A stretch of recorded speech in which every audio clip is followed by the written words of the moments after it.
What is good, ladies and gentlemen? Ladies and gentlemen, what is good? This is the Black Baseball Mixtape podcast. I am your host, Cheats, and we have got the gang here. I'm so excited. First week of the season is underway, and it's just a lot to talk about. There's breaking news. We had breaking news today already this evening. So, we're going to talk about it all, the reactions, the overreactions of the early season. We're going to talk about, I don't know what you call it, torpedo. I don't even know what you call it, torpedo alley in the Bronx. We're going to talk about Rafael Devers. We're going to talk about undefeated teams. We're going to talk about winless teams. Everything that's hitting the early baseball. We're even going to talk about PED suspensions, ladies and gentlemen. We've got it all with the podcast crew. Thank you. Thank you for taking some time out of your day to join us. As always, if you have questions for the crew, please place them in the chat.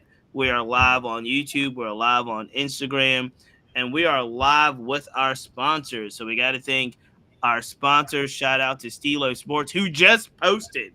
They have their own Stilo torpedo bat. Yes. So if you are interested in owning your own torpedo bat, it looks amazing. It's made with the highest quality wood. Stilo Sports, we want to thank them as a sponsor. Players Alliance, as always, needed more now than ever. Rebellion Harvest Sunflower Seeds restocking, ready for the season. Number game scorecards. I scored a bunch of games over the weekend in Nationals Park, so I'm excited about that. Minority Prospects, if you're not following every level of the game, Minority Prospects has been crushing college baseball and college softball as well.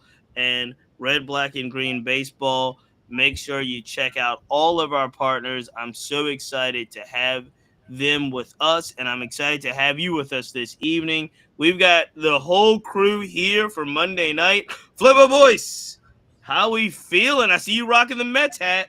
I got to the Mets, man. You know what was funny this week? I actually linked up with a brother named Sed, who's our commissioner with the Black Baseball Mixtape Fantasy Baseball League. I saw it. I had to get myself a Mets hat for that occasion. We had a picture as proof. I do exist. I'm a real person. The first person we had to meet up with in the BBM world. So I was telling my wife about this. This is very important because she was like, do you know any of kind of the Black Baseball Mixtape crew? And I was like, absolutely. I've actually met April. I've met Malik. I've watched games with them. I've watched a game with Sed. Over the weekend, Darren Lopez was with us in Nationals Park. I had another person hit me while I was at the game, and I missed it. I was like, where are you? I want to come down and hang out. And I was like, the only person that I have never met. I'm an algorithm. Is Lobo Boy. He is my longest podcast friend. Facts. But now it's almost like a shared universe because hanging with Sed, and now I am not necessarily a projection. I'm a real person. So hopefully we can link up this season. Right. Well, it is fantastic. I'm so glad. It warmed my heart to see that photo of you and Sed together. And did you all watch the game? Was it Dodger Stadium? No, he went, and I was like, I don't go to Dodger Stadium. I'm sorry, I don't. It is way too much work to get out there. Beer is $1.55 an ounce. I'm fine. That's crazy.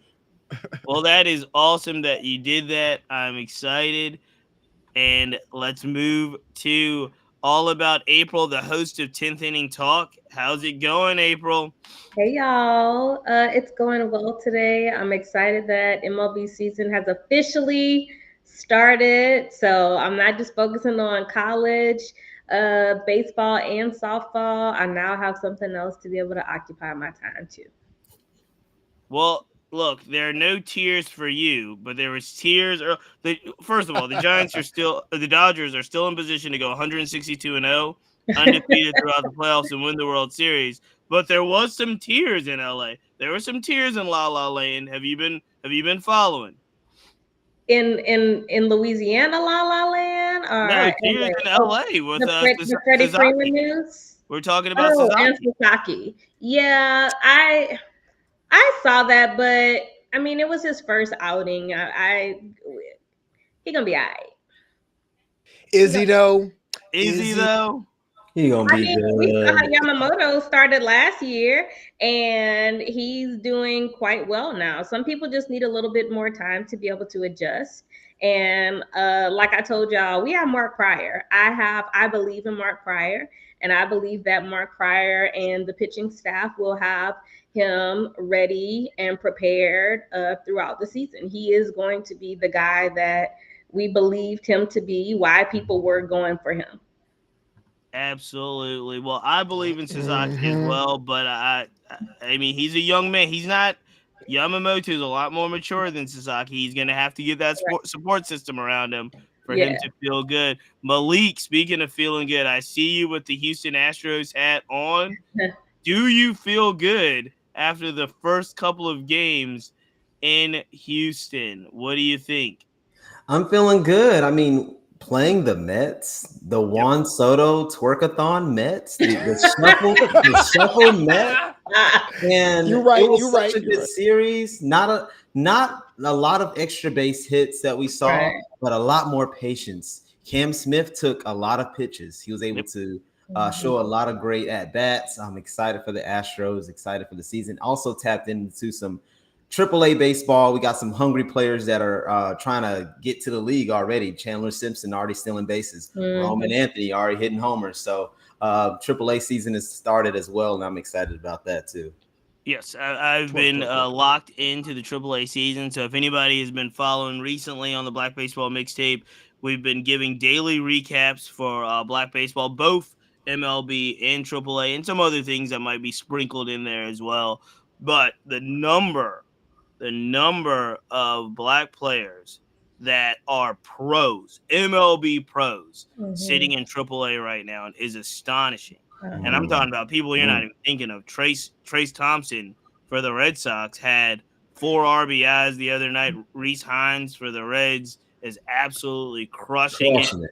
Will Benson and Justin Henry Malloy, who just recently got the call up. So it is AAA is really a place where there is a lot of professional veteran black players sitting in AAA, and it's all across. I don't know how we figure out this trend, but it is all across the Pacific Coast League and the International League where these veteran professional black players are making their home. We talked about the Nats, the Black Nats, and we talked about it, but the Black Nats started Nas Nunez, Trey Lipscomb, Andrew Pickney, Stone Garrett, all started for the Nationals AAA team just the other day on opening day. So there's just a lot of action down there, and it's exciting to watch. If you're watching it closely, it's exciting to watch. Let me ask you about a couple of early call-ups too. Speaking of black players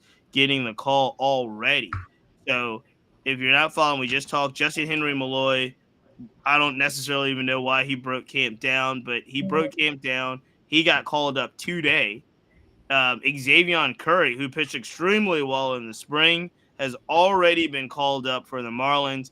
And Tyler Tolbert, I don't know if you're familiar with that name in the Royals organization, has already also been called up. So what do we make of Malik? What do you make of these players getting called? I remember last year, Trey Lipscomb got the call in the first week. Remember, and he was starting at third base for the Nationals in the first week of the season after being called up from AAA. What do we make of these really early call ups to the major league roster? Like they broke camp down, but before they could even get really a weekend under their belts, they're back up. That's actually really curious because a part of me was thinking that Justin Henry Malloy would be down with Torkelson being up. Some of the bats that they actually have on the roster. It's actually really interesting because it makes you wonder what kind of conversations do these players have with their managers and their coaches when they're in the last days of spring training and they're figuring out who's going to be on the roster or not. So it's really interesting. You see Justin Henry Malloy, who's a player who did very well in the playoffs, got on base 7 of 11 times in the playoffs when he was having his at-bats, get sent down on the first day of opening day. And so it just kind of makes me wonder what kind of conversations they're having with their coaches, and do they feel like they have like a deadline and when they're going to get called up to the majors again? because I'm glad to see him up, but I'm wondering how do those conversations go? It makes me real curious.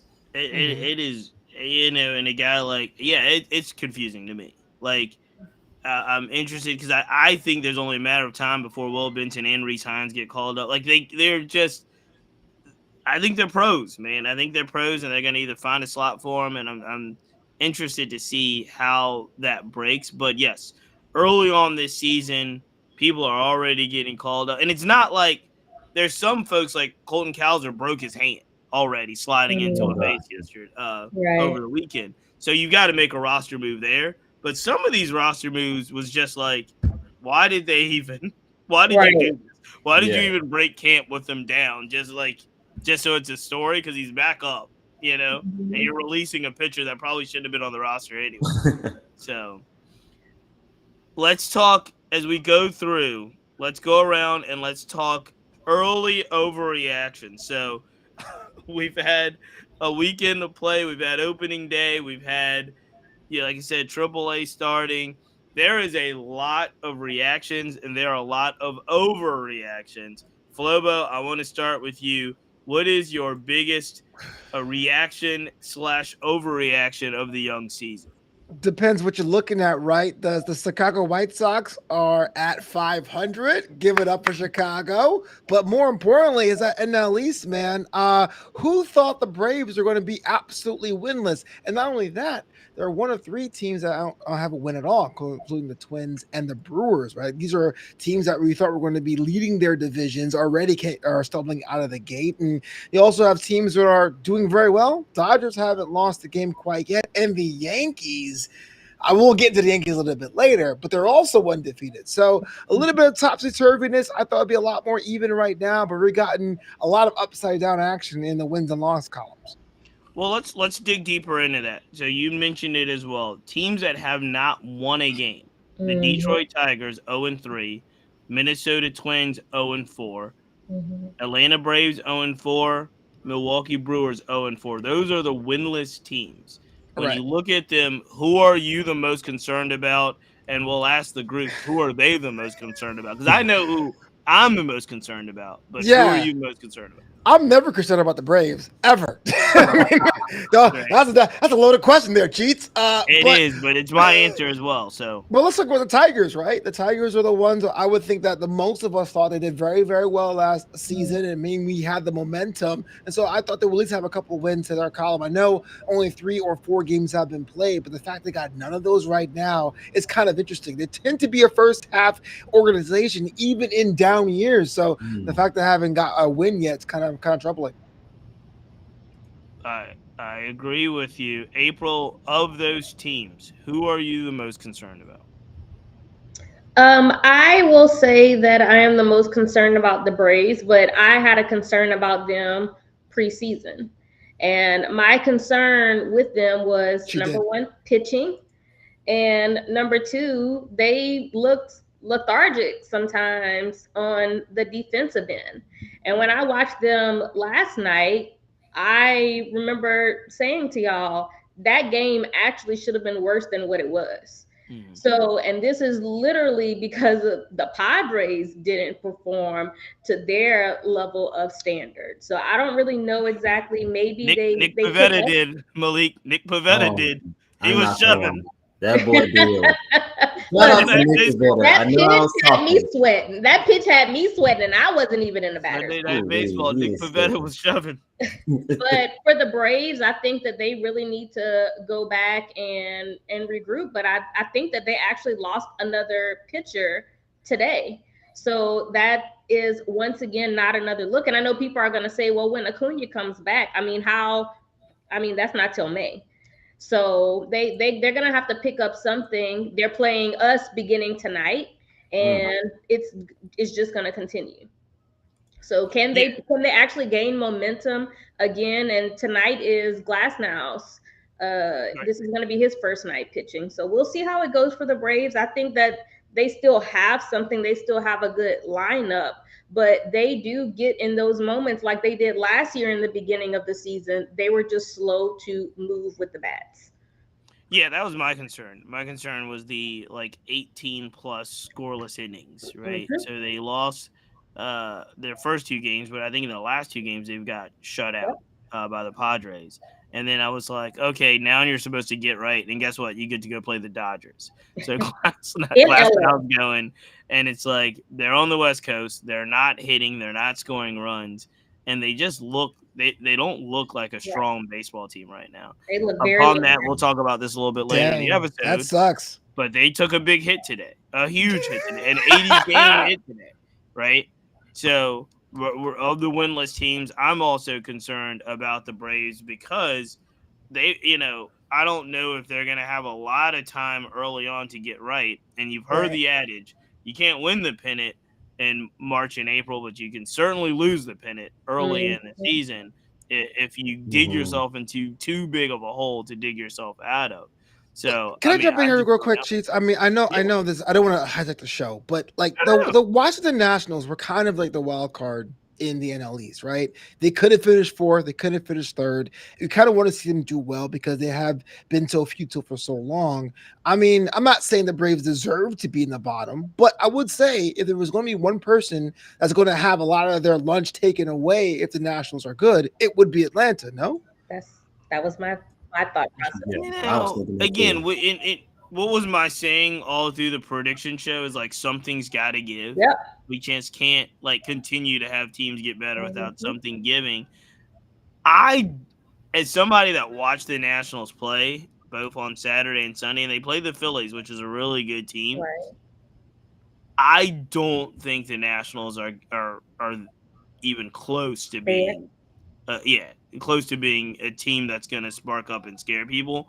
Only because the Nationals got, if you watch the games over the weekend, they got phenomenal starting pitching. They really did.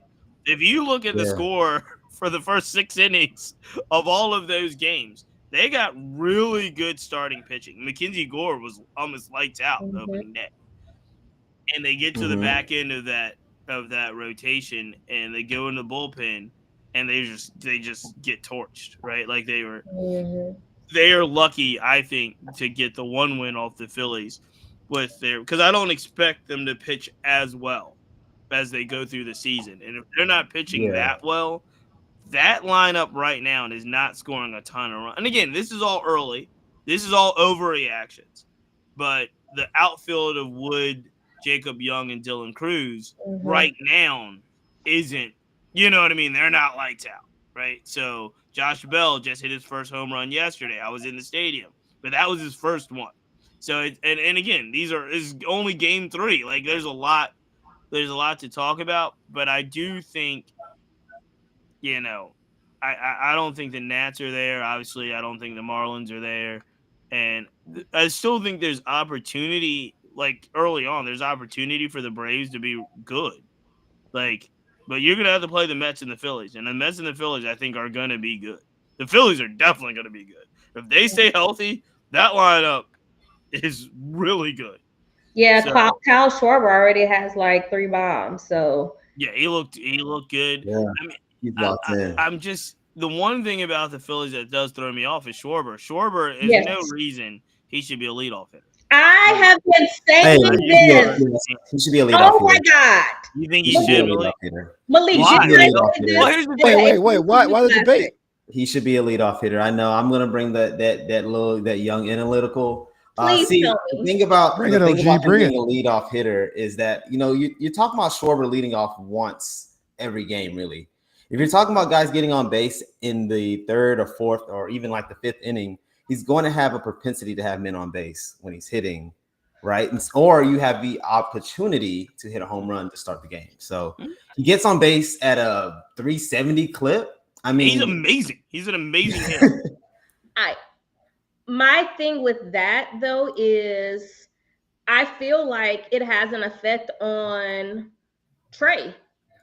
When Trey batted with the Dodgers and even with the Nats, he batted better when he was between Mookie and Freddie. I can't remember the lineup for the Nats. And I know that he had some struggles with the Phillies. And for me, it seems like it's harder for him to find a momentum behind Schwarber. So that's why I have always said, number one, I'm like, it just grinds me. I don't want him to be a leadoff. I thought maybe they should switch them.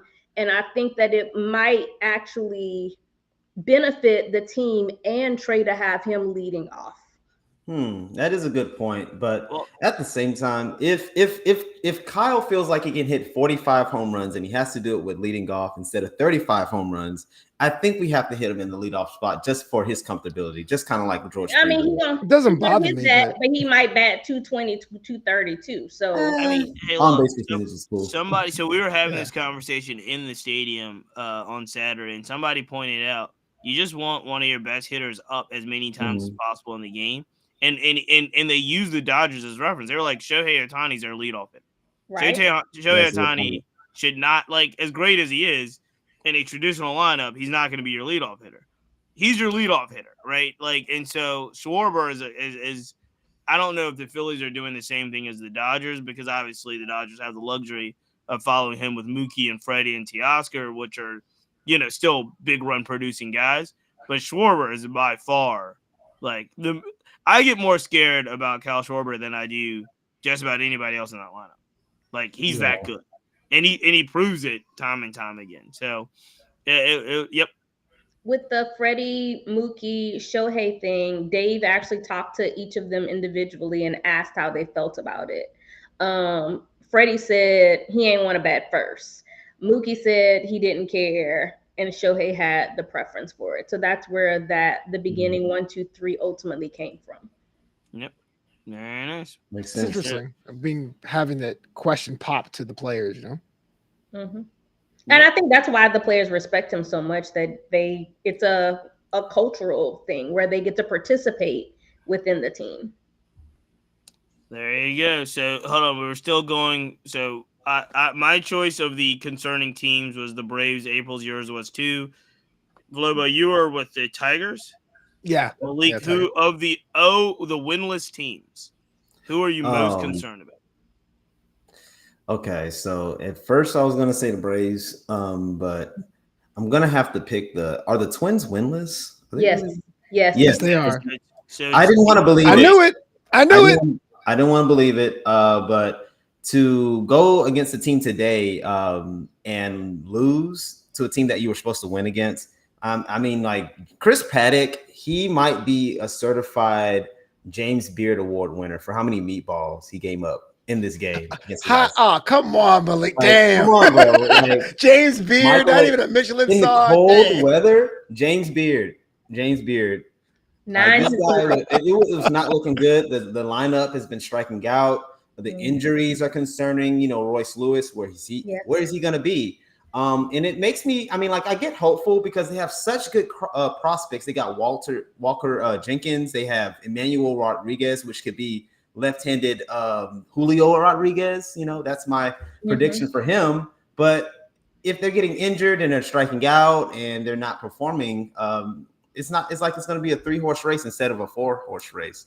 It might just be 2 if the Detroit Tigers don't pick it up as well. It might be 2. Hey, let's flip it. Flobo, you brought a really good point about those winless teams. Let's flip it really quickly and say there are 4 teams that are undefeated, right? Oh. So we've got the Yankees undefeated, the Dodgers undefeated, the Padres undefeated, and the surprising Cardinals. Those pesky Cardinals are also undefeated. So of those 4 teams, World Series last year, Yankees, Dodgers, Padres, and Cards, who are you most confident in? April, this is an easy question for you. Who? Let me reframe it this way then. Who are you kind of watching the most and kind of like, wow, this team is undefeated? I think we all expect the Dodgers to be really good, so this doesn't really throw us off. But, like, who is the most intriguing of those 4 undefeated teams, April? I will say it's hard for me to pick between the Padres and the Yankees because I feel like the Padres lost quite a bit. But I'm going to go with the Padres because I feel like they gave up players. We saw what they lost, and they're still able to maintain a sense of normalcy on their team. Like, we know that the Braves are a good team, and they made it look easy. Like, the Braves were a team that was under 500 last year. So I knew that the Padres were still going to be something. I didn't think that they were still going to be like this. And if you ask most people last year who they thought would have made the World Series, they would have said the Padres. It seems like there's a sense of motivation that still exists within the players who are there, and they are carrying it within the 2025 season. So I'm going to be watching them anyway because they're in the NL West. But I'm just curious to see exactly how this will land as the season continues to progress. Flobo, what's the best story of the undefeated teams? It's got to be the Yankees, man. I think that's the one people are thinking about the most. I'm not sure. We'll get to it later, but whether or not it's Torpedo Bat Mania. We will get to it. We might as well get to it now, but go ahead. Whether it's against the NL Central Brewers, which I would argue is one of the teams that consider the class of the division, and nasty Nestor Cortez totally being ineffective this weekend. wasn't even he wasn't even competitive, man. It was like, yo, it's not batting practice. You're doing a home run derby. What are you doing? To me, that was the big story out of that one, because whether or not you like the Yankees, it was 20-9. We didn't need Soto. If you hated the Yankees, it was like, hey, what's those bats they using? Like, it really was the story of the weekend to me. Yes. Can I also add for you that 1, 2, 3 line, that 1, 2, 3, 4, 5 in the beginning? I mean, I knew it was going to be cool, but they just really showed out this weekend. And it's cold. The Yankees typically do not perform well at this point of the year, especially Judge. And Judge was just like, who not performing well this year in the beginning? So yeah. Well, let's do it now, because I was also going to say the most intriguing undefeated team so far is the Yankees. I'm following you, Flobo, on this one, and it's a little bit of everything. April said the Padres seemed like they had something to prove. The way the Yankees lost the World Series last year, just the way the games went, and the overall feeling I think that they had post the World Series, I feel like they came into this season with a chip on their shoulder. Really upset about just kind of the quality of play that was the World Series, and I feel as if they are playing early on in this season. Aaron Judge, in particular, is playing like they have something to prove. Now, they may not tell you this. I'm following. I'm reading. The beat reporters might not say it, but I feel like the Yankees internally feel like they've got something to get back to and to prove. Now, all the talk has been about the number of home runs they've hit. They've got a team high. I don't know what it is. It was 15 at the beginning of today. I didn't check what's been happening so far, but it was 15. Aaron Judge has 4. Jazz Chisholm has 3. There's been a lot of talk, photos, conspiracy theories, controversies about this innovation technology, the torpedo bat. Now, for those of you who really don't know exactly what's happening, baseball has a standard for their bats. Length, weight, all of that stuff. What they don't necessarily have a standard for is the construction of where the barrel is. Right. Their torpedo bat innovation, they gave the gentleman's name. He's an MIT graduate engineer person that the Yankees hired. Basically, they did analytics on Anthony Volpe. This is a Volpe, they were looking at Volpe swing and realized that Volpe was missing the barrel slightly because basically the barrel needed to be closer to his hands. They made an adjustment. They made this adjustment last year. They had the torpedo bats last year, if you will. Of the torpedo bats, the other thing I have to say is that, for one, Aaron Judge does not use a torpedo bat. Does not. Correct. Right now, the only Yankees I think that's on record using the bat is Volpe, Jazz Chisholm, Austin Wells, who has hit some home runs. They turned the bats into the league last year. They turned the bats in. The bats get inspected, I think, before every game. everything was deemed legal. Mm-hmm. Now, because they have decided to explode in Milwaukee, or against Milwaukee, there's a lot of talk about these bats and the new technology. I'm gonna ask you, and I'll start with Flobo. Torpedo bats. Big deal, little deal, no deal at all. I think people are calling for them to be banned. Some people are saying it's it's not that, it is what it is. I personally went on Instagram when I was doing my morning recaps and gave them a little bit of credit, saying, "Hey, look, it reminds me of Adrian Newey and the F1 guys trying to say if it's not illegal, Right. I need to find ways to innovate." And it And, just seems yeah. like this is an innovation that may be helping a handful of Yankees. Mm-hmm. So, Flobo, big deal, little deal, no deal at all, torpedo bats. Yeah, I'm so glad you mentioned the Formula One comparison. So this is the Marucci Lindy 12. This is the Francisco Lindor bat, and you can tell it's pretty much a basic barrel. But Mm-hmm. Francisco Lindor in the beginning of the season actually used a torpedo bat as well. And so a lot of the controversy over the weekend was about the Yankees specifically. Oh, look, the Dodgers beat them so bad. They had to go and get something else.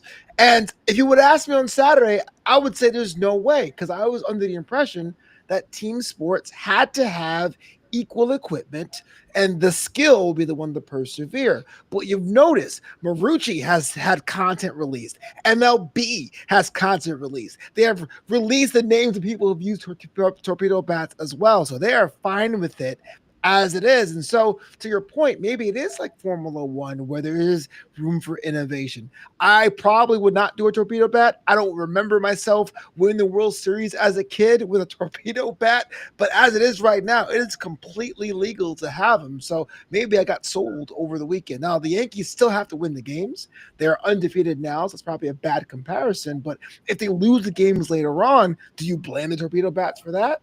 Hard to tell. Hard to tell, April. Big deal, little deal, no deal at all. I think that it is a big deal and no deal at the same time. How is that possible, April? I will say it's a big deal because if it is going to lead to players who can drive the ball out, because Ellie De La Cruz used it today and he also hit a 3-run homer. If it's going to lead to that, are we going to have another episode of what we saw with the Bonds? And the other guys? Meaning, are more teams going to buy into it? Is this another added effect to make baseball exciting? We've seen them change rules. So if teams are going to buy into it, then I'm totally for it. For me, on the other hand, it's not a big deal because you still have to hit the ball. You can have whatever bat you want. If you don't have a good hand-eye coordination, if you do not have a good speed of the bat, if you're not prepared to hit the ball, it means absolutely nothing for you to have that kind of bat and be successful. Well, hold on, April. But if I bang a trash can, that's bad because you still got to hit the ball. I'm just Banging a saying, trash can is illegal. why Having is a it illegal? That's torpedo You still got bat to strange. hit the is not. ball. And Praise, and really? You said, and and I will say every single team has the opportunity to get these bats. That baseball has been on record saying it is legal. So if it is something that is legal, me personally, I don't want to hear teams crying about what the Yankees are doing. Either you get like them and get better, or watch them be better than you. That's honestly how I feel about it. real quick, I was actually watching the Mets game today, which they won, by the way. But Gary Cohen was saying that Marucci's been flooded with orders over the past weekend. Teams, players have hit them up with torpedo bats. So I guess it's going to be the next wave.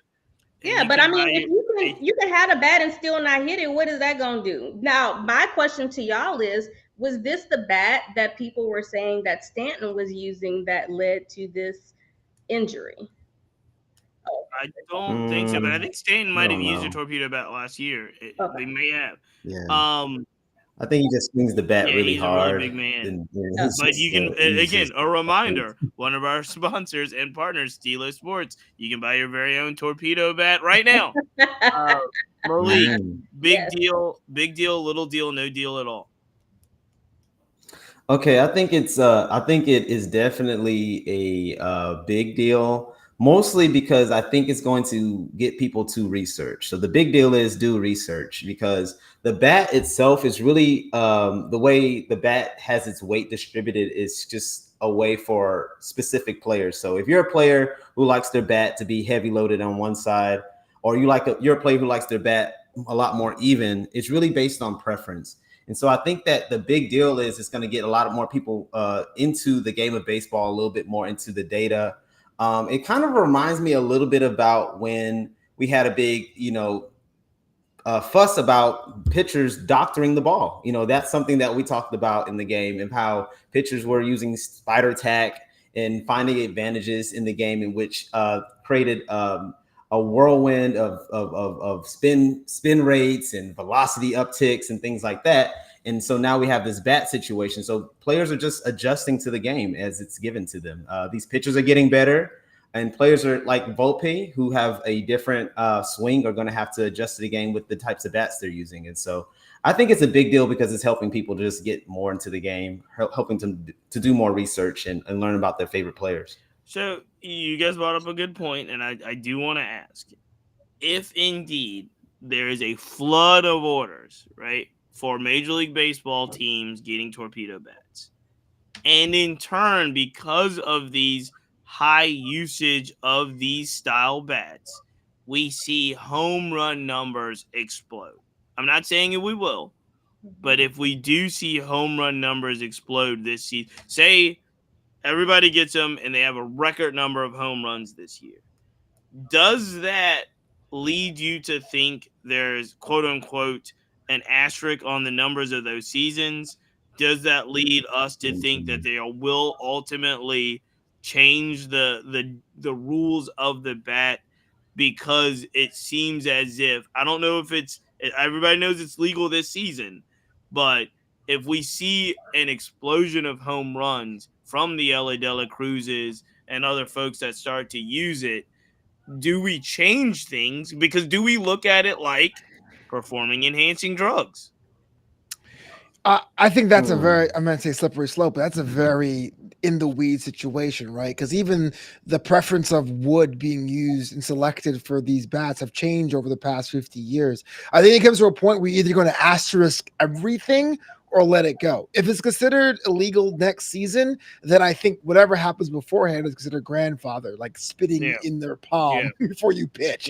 But I don't think you're going to go back and say, sorry, here's an asterisk for doing something that's weird. It's just so hard because I do think of that era. I don't think this is technically the same yet. I got to see the results on the season.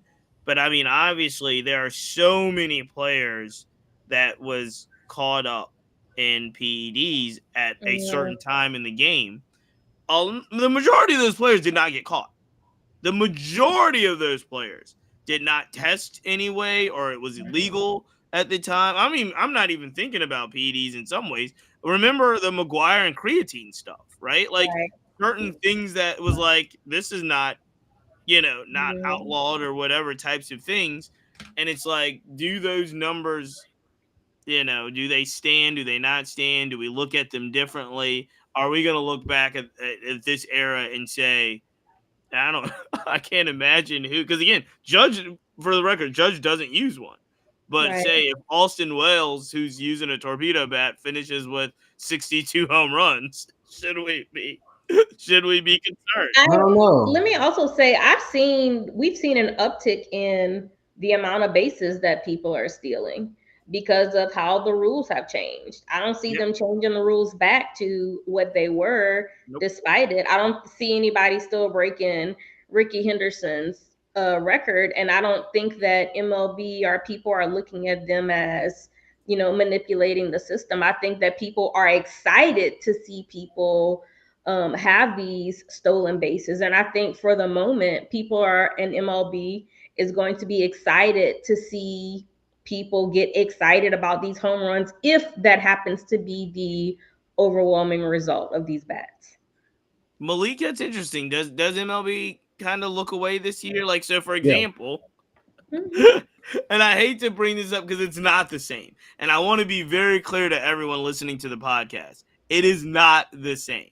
But we know that when McGuire and Sosa were in those chases of a lifetime, MLB loved it and didn't didn't really go looking under the hood too much. If Mhm. this Malik, if this goes to a point where everybody's using torpedo bats and hitting torpedoes, do you think MLB even looks into it closely? Because as I No. hate to say, it's probably an inappropriate phrase. I won't say it, but certain people love the long ball. I don't know. I love the long ball, but I'm just gonna say this. I feel like with the game being as intense as it is, as the pitchers being as good Yes. as they are, I think that if anything, MLB would like to encourage this. I would think that a player like Anthony Volpe, for example, who has been given chance after chance, has yet to really crack a 720 OPS in a Bruh. season. And they finally found a bat that can really turn him around. They The get number the one Volpe. prospect for the Yankees, their You can boy, do they it. want him to turn around. If they can get him to hit with this bat, think about all the players that are on the fringes, like the players like Taylor Trammell's, or the players that are like right there, the Jared Kelenics. Maybe this bat can really revolutionize some of those You players can't on help the Kelnick. fringes. He's done, bro. I don't know Someone why you said, said. someone posted a meme now. Get the entire Braves he cast gonna get a torpedo lot bats. of chances. That was the meme. He gonna get a lot of chances Get the now. Braves torpedo bats Nah, immediately. it ain't gonna help him. That's not gonna Dang. So look, this is a great conversation to have and a lot to do. Like I said, I do think of the undefeated teams, the Yankees to me are the most interesting. Is anyone really quickly? I don't know who. I don't want to skip over folks, but is anyone buying the Cardinals?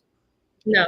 I was gonna say something Go about the ahead, Cardinals. Malik. Are you buying the Cardinals? I got maybe a burgeoning black Cardinals. Hey, you got Mason Wynn, we got Jordan. Look at my African American Victor Scott. He got some pop now. That's something crazy. I didn't expect out of him. He hit a bomb the other day. He did. I'm not buying them to win more than 80 games, but I am buying the rebuild. They have a green arrow for me. So you're buying the Cardinals. Anyone else? Malik is in on this. Is anyone else buying the Cardinals? I'm not, man. Green arrow. I'm not. I feel like they're going to be the Pirates of last year, where everything was hot in April and May, then June came, and hey it was now, like, nah.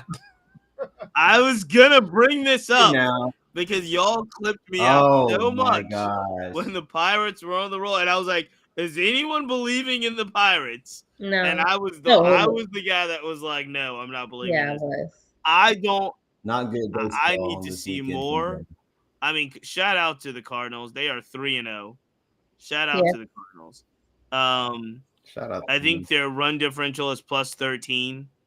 Everybody else in the NL Central has a negative run differential. Speaking of Milwaukee, negative 32. Jesus. But right now, let's just face it. The division doesn't look that good. The Reds are 1-2. The Cubs are 2-4. The Pirates are 1-3, and the Brewers are 0-4. Again, we always say this: something's got to give. I don't think the Cardinals are that team. I don't think the Brewers are that bad. I don't think the Cardinals are that good. I think we just got to figure this out. Reds are 2-2 now. What's that? Reds are 2-2 now. Oh, very nice. Very nice. Hey, April, you had a overreaction on the early part of the season, and I think it has to do with Rafael Devers, right? Y'all, he's stressing me out with these strikeouts. Oh my gosh. Like, he got me grabbing my edges, and I'm not even in the batter's box. She said the edges, not the edges. I'm obviously concerned because we know he played third base. The switch was made for Bregman to be the everyday third baseman while Devers would be the DH. And it is not working out at all. And I'm going to be honest with you. I don't know if it's coming from a place where there's a routine that he's used to.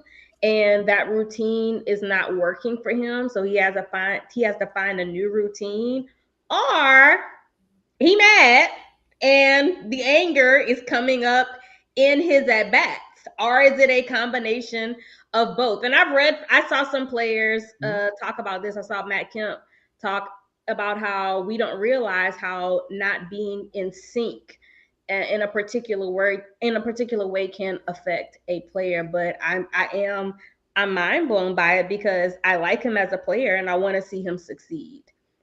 Let's really quickly, before we go talk further about this, let's just talk about how bad Rafael Devers has been. Jesus. Rafael Devers is 0 for 19 with 15 strikeouts. I agree with you, April, and Matt Kemp, and all this. A guy that's used to playing every day in the field, you feel like you get a rhythm, you work yourself into the game. It is a unique situation to be a DH and a quality DH. Not everybody's Harold Baines. Shout out to Harold Baines. But like to be able just to get up cold, warm up a little bit, and go hit, and then sit back down. You're not in the field anymore. Devers is used to playing in the field every day. I think that has a lot to contribute to the 0 for 19 with 15 strikeouts. Along with there's been some reports that Devers just got a late start on the season. He's just kind of really working his way into the season, and I don't know why he got the late start. But Flobo, go ahead. I just look, man. I understand that, like I don't want to take some thunder from Malik because he put it succinctly, right? If Devers was that guy, they wouldn't have the need to upgrade at third base. Defensively, he was questionable. Can't play defense. He was questionable at best and a liability at worst. I understand that, and the Boston Red Sox are within their right to find the upgrade, and I don't know why Houston didn't like Alex Bregman no more, but if he's out there in the free market, pick him up. But when he was like, I played third base and was looking at the camera, and 2 days later was like, no, I'm doing whatever I do to help the team. You got to ship him off, man. Because right now he's a zombie. He's looking at his replacement out there doing what he wants to do. He needs new scenery, brother, because it's not going to change. He's thinking, I'm going to hit a couple home runs and get back to my old position, and it's not there no more. It is a disservice. Come on. Oh, man. Malik, what do you think? Flobo's packing him up and sending him out. He said pack up out of Boston. You know, Devers has been very good for a long time. He's averaged about 200. 30 home runs almost every season. He's usually a lot. But almost about 30 errors a season as well. Sometimes negative 20 runs almost per season. I'm just looking at his career and how he was pretty much given the leadership position to be the Red Sox guy. And I think for a player like Devers and his allure and his entire career, he's going to have a poo-poo year. And it's probably going to start with this one.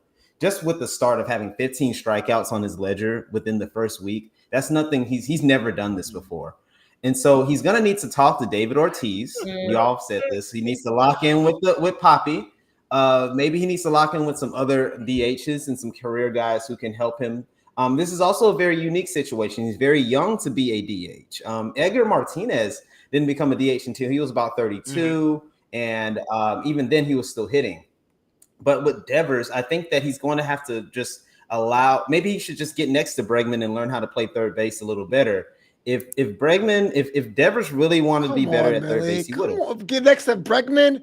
Bregman's getting the bag. That's his job, man. If Devers wanted to be good at third or at first or anywhere on the field, he definitely would have. They gave him $325 million, big boys, and he's not putting out the production that they need him to do in that field. So it's unfortunate. I think we've all had a job where you thought you was hot and they brought in somebody to help in your department. You're like, okay, word, I'm going to chill out. And that's exactly what's happening. It's not going to change. Someone has to move, and it's not going to be Bregman, man.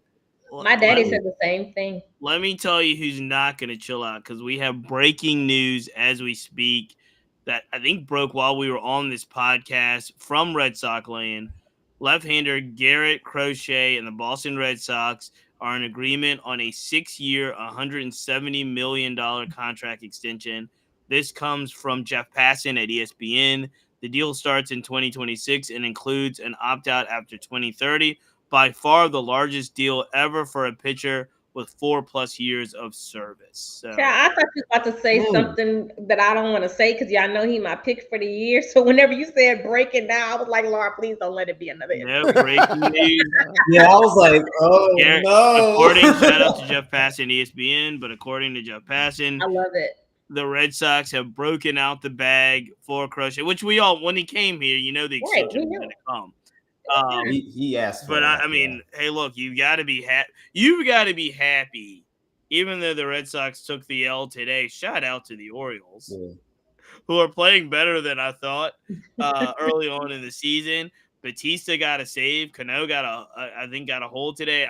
Hey, look, Adelaide, the O's were looking good, but they wound up winning their home opener against the Red Sox.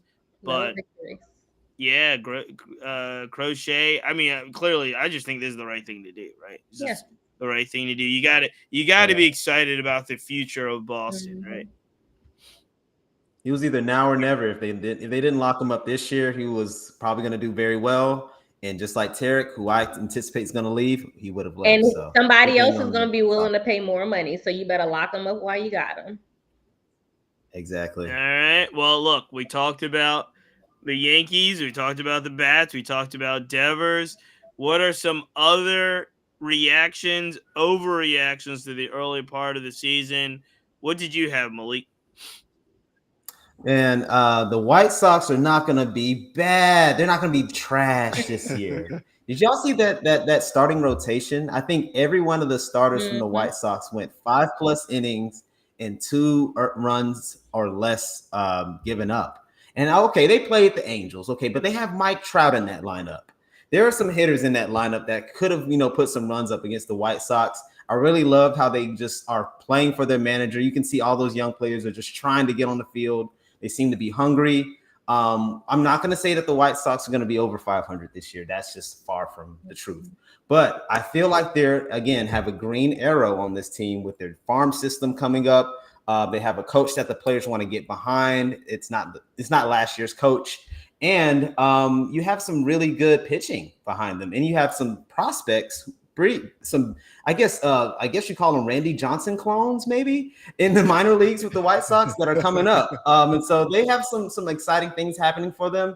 I'm going to be keeping my eyes out for Southside baseball this year. Yeah, I wanted to give a shout out, and I did give a shout out to Will Venable on the win. Obviously, Venable, Ron Washington, Doc Roberts are the only African-American managers in Major League Baseball. Wanted to congratulate Will on his first win. Hated that it had to be at the hands of Ron Washington. So we had some some black manager on black manager crime there. But look, it's gotta happen. He said crime. Joe Adell, if anybody's following the Angels, we already said the Angels should be one of our league pass teams. So if you're following the Angels, Joe Adell's batting 500. Kyron Paris got his first home run on his birthday. MLB Develops alum. And April, you know where I'm going with this. 0 for 7. TA has not got a hit yet. Are we concerned? It's coming. And shout out to the White Sox for giving him a standing ovation. I was utterly moved. It's coming. That was it. That was the line. Y'all have to be patient. It's coming. So Devers, let me check the stats to see if it came tonight. Flubber, who are we more concerned about, Devers or TA? Oh, I'm more concerned about TA because I know Devers going to land on a team somewhere. Even if he's been exiled in Colorado, Devers will play. I'm not sure about that. This is TA's last stand. 0 for 7 with 4 strikeouts. We're still rooting for TA here. He did not play tonight, so. Oh, it's cold outside. You know what I'm saying? Did Paris is really playing well. He's playing center field. It's crazy, outfield. Right? It is crazy how some of these positions are just completely upside down. There's some, and shout out to my guy Chucky Robinson, who's getting some hits in AAA in the Angels organization. So we're watching that as well. But to follow up on what you were saying, the White Sox do not seem to be as bad as they obviously historically are. 2-2. They were historically bad last season. Malik, let me ask you this: if you're buying stock, that green arrow, you're buying stock in one team moving forward. Are you buying it in the Nationals or the White Sox? Ooh, that's a good one. That is a good one. Ooh, okay. So okay. So I have to buy it in the Nats only because the White Sox ownership situation has to get sorted out. They have to get that sorted out. The new owner has to come in. I think it's the Ishiba brothers. I don't even know if I'm saying their names right. The Ishibia brothers. They're gonna bring their bag. Hopefully, they can do better by the White Sox organization. I know, Flobo, but Nats? the Black Nats. It's the Black Nats. Come on, you know I got. Yo, the NL Central is up for the taking. You're going to do the hard path. You're going to get that nominal growth. Yo, the Sox can go in a tear. I've seen what they can do. I've seen what they're capable of. That's easy money, man. NL Central is a wash. I don't think I've seen what Washington I gotta can do. look at. I gotta review the. Or the AL Central, I bet. No, you're right. But I gotta review the roster. I don't think there's anyone on the White Sox in my mind that has the upside of James Wood, Dylan Cruz, and CJ Abrams. All I'm saying is you're absolutely right. On paper, that looks good, but the Nats would have to go through the Phillies, the Mets, and a Braves team. That is true. You're trying to get a winner.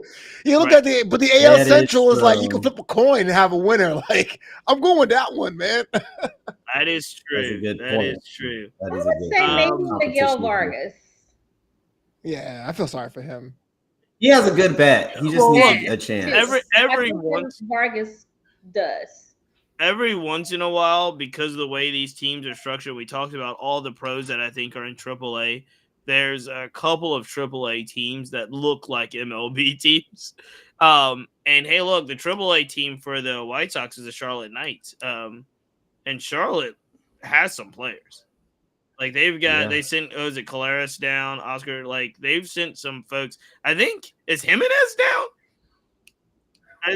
Jimenez is actually with the Rays organization, right? I can't remember who was down. There's some pros on that Charlotte Knights roster. They have Colson Montgomery too. Montgomery's down. Like they've got some players. When I looked at their roster, I was like, because again, that's one thing you can do in AAA more than others. You just kind of look at the 9 versus 9 and say the best 9 is probably going to win this game. Because everybody tends to hit pretty well. And I just looked at the Charlotte Knights lineup and was like, they got a lot of pros in there.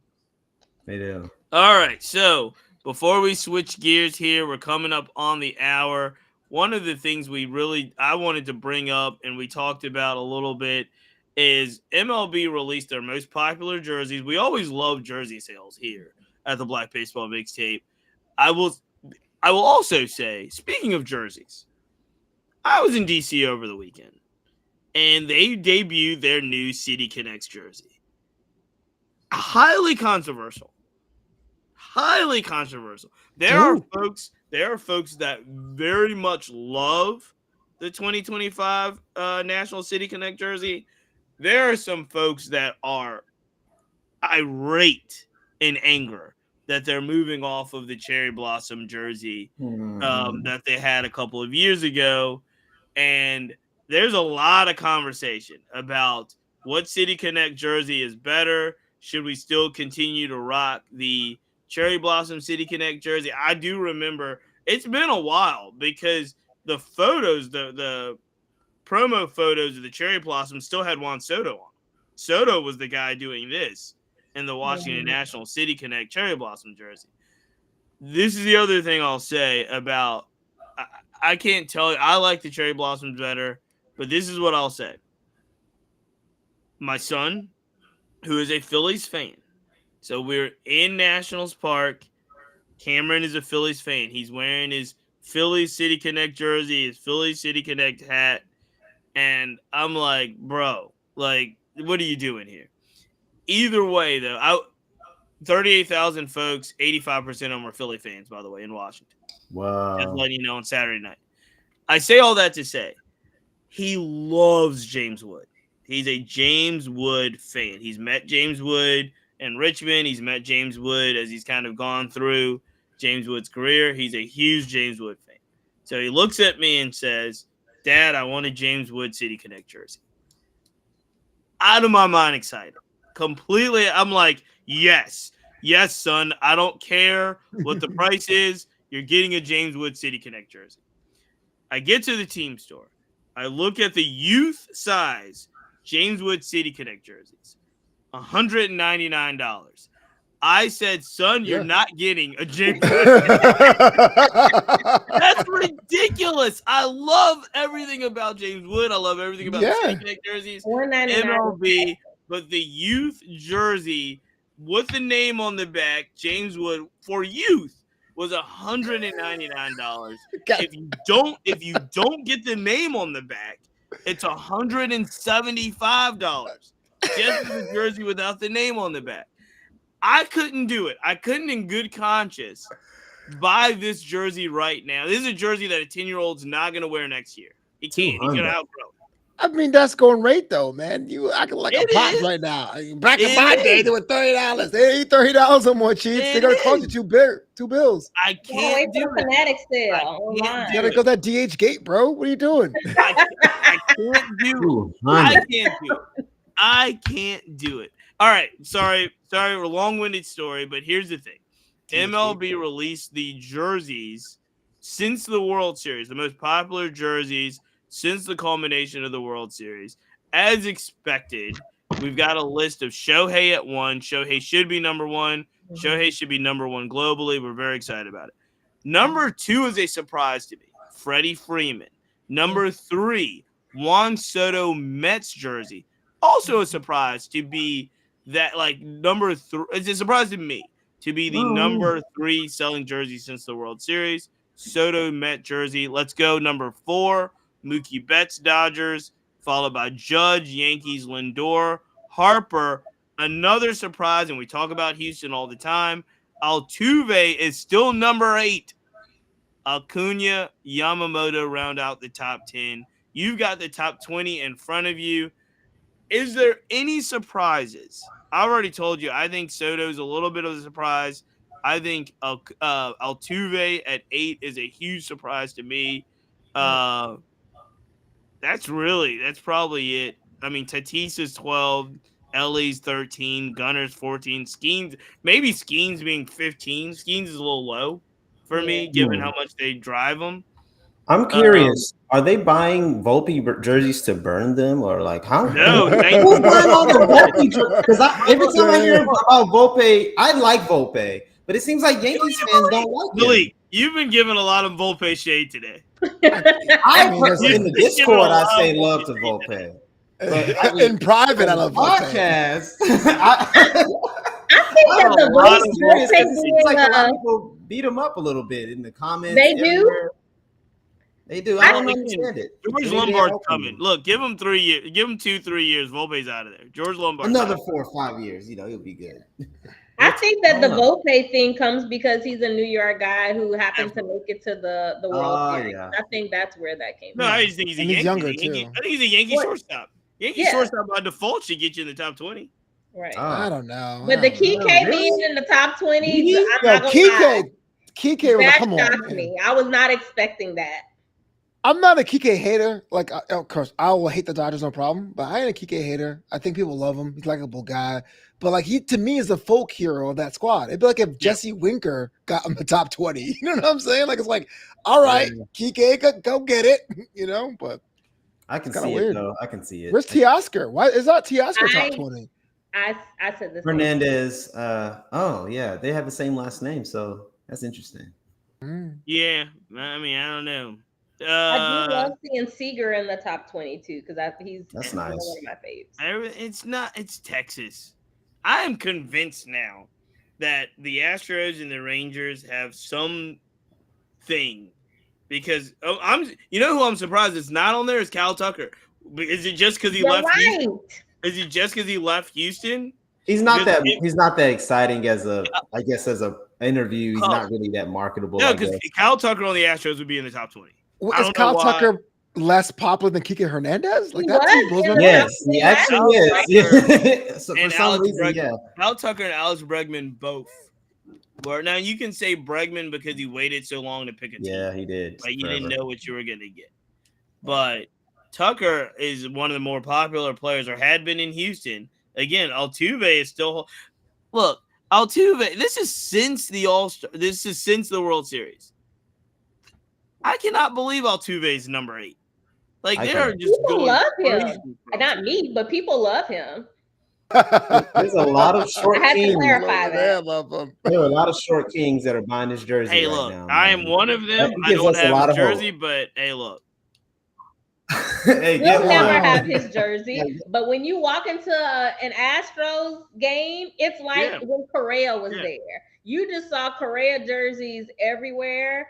That's what it is with Altuve.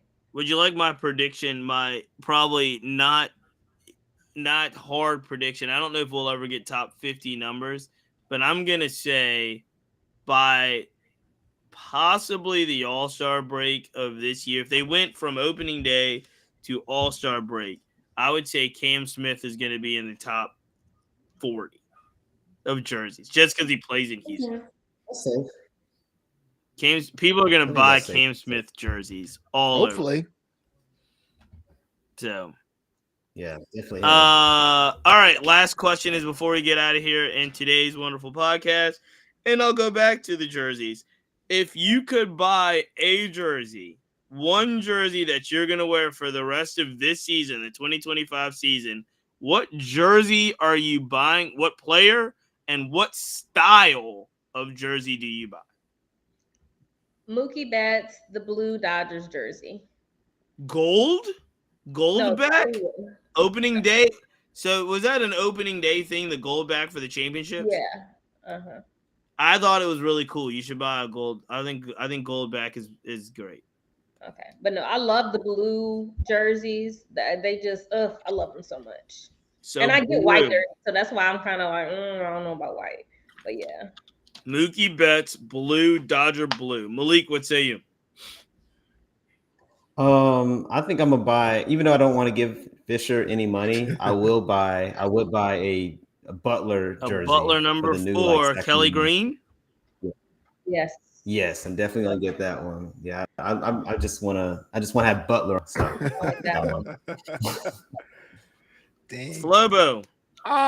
Before the season started, I said the next jersey I was gonna get will be a Sean Manaea jersey because he re-signed, right? But that's a real sexy answer though. It's like, okay, Sean Manaea, I'm a tribal chief. Bam. That's sexy. I'll take TA. Someone has to. Because I feel like if he crashes out, it will be a good historical footnote that in 25 he was an angel. Hey man, I really hope he turns it around. Oh, he will. I do. He will. He will. I got to think this through. I like. Yeah, I like the profile jersey, right? Oh yeah, get a profile jersey, man, for the kids. That is definitely a role model for the children. Yeah, I do like 2 particular City Connects a lot, and those are the Cincinnati City Connects, yes, and the Detroit Tiger City Connects. I like them both. And so, friends of the show, probably a Justin Henry Malloy Tiger City Connect and a Will Benson Cincinnati Red City Connect is what I'm looking at for both of those. As we get out of here, April, you send a note. You're right. Profar, the Braves' big offseason acquisition, has been suspended 80 games for PEDs. I mean, obviously, this is a big blow to a struggling team right now, and a team that's not hitting. I'm sure there'll be appeals. I mean, this news just broke. But, I mean, 80 games if he has to sit out. And, again, we've kind of lived through this post era with Tatis. But, I mean, I just don't know. One, you got to ask yourself, how does this happen in 2025? How, with all the team doctors, medical staff, all of that, we kind of know Tatis was coming back from an injury, and he said he took some things that he didn't know he was taking per se. We got to hear – this is all new. We got to hear the story. We got to go through the appeals. But how does this happen in 2025? And what does this mean? You just signed a huge kind of off-season contract. You leave San Diego. You come to Atlanta. You are the starting was a left fielder at the time. Yep. Well, like, as we close out of here, what does this mean for the Braves, and what does this mean for the game? There's not a lot of PED talk in the game right now. This situation, it's interesting because can you believe I actually bought Profar? I bought into his changes. I bought into the elevated exit velocity. He went from 87 on average, and now in 2024 he was hitting the ball at like 92 miles per hour on average. I was actually feeling like, maybe we can make a turnaround after 30. Maybe there's hope on the other side of the tunnel, and when you find out that personal testimony, sounds like it is. when you find out that some of that performance was informed possibly by PEDs, it really just broke my heart. I'm not gonna lie. And the fact that Profar, when he was in interviews, you could tell that he was very, proud of himself. He's like, I've always been this player. He was a number one prospect for a very long time. He's had multiple prove it deals. He's proved it with the Oakland A's. He's had to prove it with the Padres. It's really interesting for the Braves because now their outfield situation looks a lot more shaky with the pitching, and Profar, his whole legacy is really kind of tarnished by this. It really just diminishes everything he's done in his entire career, becoming the number one prospect to just now. I can't. You said it wonderful. I can't agree more. Anybody else on Profar? What does this mean for obviously the Braves? And like, I'm reading the articles now, and it is not good. Doesn't look like there's going to be a lengthy investigation here. You cannot trick me. Y'all know that meme where the man be like, "You cannot trick me." That's kind of how I feel. You cannot trick me. I read his apology, and he is saying, "I am deeply passionate about the game.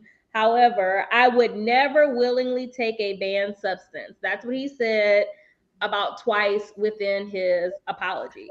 And I think that for the most part, there are some people who are going to have a level of disappointment because they like him as a player. I'm going to be completely honest with y'all. As a Dodger fan, you're not going to find that from me. So it's part of the game. He did what he did, and he's going to suffer the consequences for it. Now, as far as the Braves, I think with them trying to come back on a certain pace, this absolutely hurts them because y'all know the Braves don't be trying to pay people money like that anyway. So for them to go into their pockets and have faith in someone who did this is it gives a certain look to them. But the way he acted in the postseason, I'm sorry, y'all just not gonna find it out of me. Wow. That's a good point. Wait, did that even matter though? Will you think of it differently if he was a nice person that got caught up? No, he was it wouldn't have mattered. But I think that there is a higher level of me just really being like, where, especially with how it happened, how long have you been doing it? Because now I got more questions. How long have you been doing it? Were you doing it to advance your level of play? Were you doing it for a higher contract? Because the talk all last year was, oh my gosh, he's just finally become the player that we've all wanted him to be. And then boom, we get this kind of news from him. Just a couple notes here. Profar said that he was tested 8 times for PEDs during a surprising breakthrough season offensively in 2024 and never tested positive. The positive test, according to Profar, occurred during the off season. He is quoted as saying, "This is especially painful for me because anyone who knows me and has seen me play knows I am deeply passionate about the game. There's nothing I love more than competing with my teammates and being a fan favorite. I want to apologize to the entire Braves organization, my teammates, and the fans. It is because of my deep love and respect for this game that I would never knowingly do anything to cheat the game." Knowingly. So did somebody else do it and you not know about it? I got other questions now. Stop with that Ohtani stuff. Did someone bet me these bets and not know about it?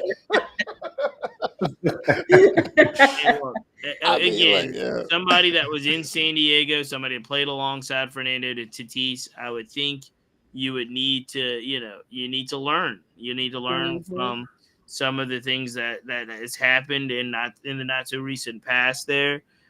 Extremely big blow for the Braves. I think this is Yeah. extremely big blow for the Braves. Shame. What we do know though is that it's a 162 game season, 80 games. He'll be back this year. He will be ineligible for the playoffs, though. He'll be ineligible for the playoffs. Yeah, The sucks. interesting thing is that, and as we kind of get out of here, April, you're right. It's not that if he was more likable, it'd be different. I think if he was a bigger star, it'd be different. And I do look at, what happened with Tatis. I think Tatis, if he comes back now, Tatis is already back. But if Tatis comes back and puts together, another 4, 5, 6, 8 seasons of being amazing, I will be very interested to see how history judges Fernando Tatis. Honestly, because if he comes back as a clean athlete for a decade plus and hits the cover off the ball and is plays in one of the best players in the game, when he retires with this record of 10 or 12 years of being a really, really amazing player, is he looked at differently than the guys of, a previous era.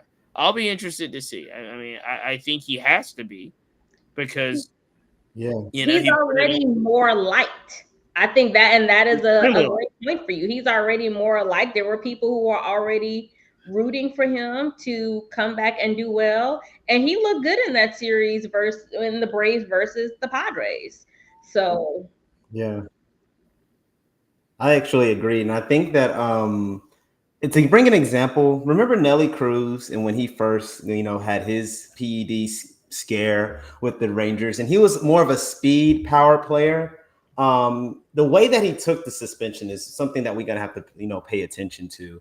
Nelly Cruz was historically a very humble player, and when he came out of it, he actually became a better player. And so, not a lot of people remember that Nelson Cruz got in trouble for PEDs with the Rangers. He turned it around with the Orioles. He hit more homers clean, and so I think if Profar takes his playbook at age 31, 32, he might be able to salvage his career. But right now, just what April was saying, his persona, that might actually take a hit on the type of production we might see just with his mental health and how he's going to respond to the boos and things like that. He will get booed. I'm curious. And as Flobo says, no one's talking about trash cans. Nope. Everybody, look, Altuve still number 8. Number 8, man. Going strong. Ladies and gentlemen, this has been an amazing time here. As always, make sure you keep it locked to the Black Baseball Mixtape podcast. If you have not subscribed yet, please get on your phone. Check out either the Apple Podcast or Spotify podcast apps. Subscribe to not only the Black Baseball Mixtape, subscribe to In the Booth, hosted by Flobo Boys. Subscribe to 10th Inning Talk, hosted by All About April, right there. So you've got at least 3 new shows you should subscribe to on the podcast network, if you will. I want to thank our partners, as always, Stilo Sports, the Players Alliance, Rebellion Harvest, Numbers Game Scorecards, Minority Prospects, Red, Black, and Green Baseball. Very, very excited about this upcoming season. We've got a lot of travel planned.